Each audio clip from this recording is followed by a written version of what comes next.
आणि तुम्ही ते काहीच करत नाहीत, फक्त मोदींचं भजन करताय. काही नाही, काही नाही, काही नाही. लोकांची अवस्था बघा काय आहे बाहेर. लोक हवालदिल आहेत. देशभरामध्ये LPG साठी रांगा लागलेल्या आहेत, हे मान्य केलं पाहिजे. मुंबई सारख्या मोठ्या शहरात म्हणजे बाहेर सुद्धा 40% हॉटेल व्यवसाय बंद पडलेला आहे आणि कामगार गावाकडे परत आहेत, हे मान्य केलं पाहिजे.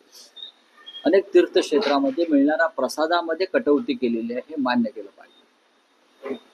फक्त मोदींच्या नावानं भजन करून आणि धार्मिक भावना निर्माण करून इंधन तुटवडा संपणार नाही, युद्ध संपणार नाही आणि LPG गॅसच्या रांगा थांबणार नाही. ते भारतीय जनता पक्षाने एकदा आत्मचिंतन करून समजून घेतलं पाहिजे.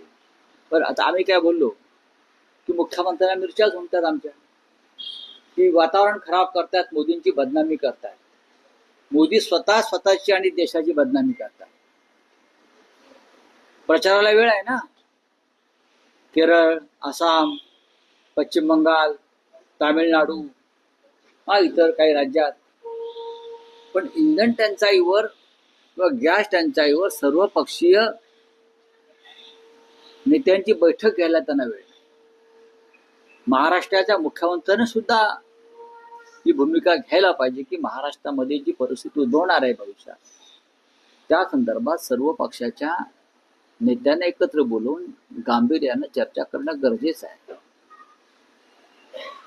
विधिमंडळात चर्चा केली पाहिजे दोन्ही, आणि त्यासाठी दोन्ही विधिमंडळामध्ये विरोधी पक्ष नेत्याची नेमणूक केली पाहिजे हे सगळे विषय मांडण्यासाठी.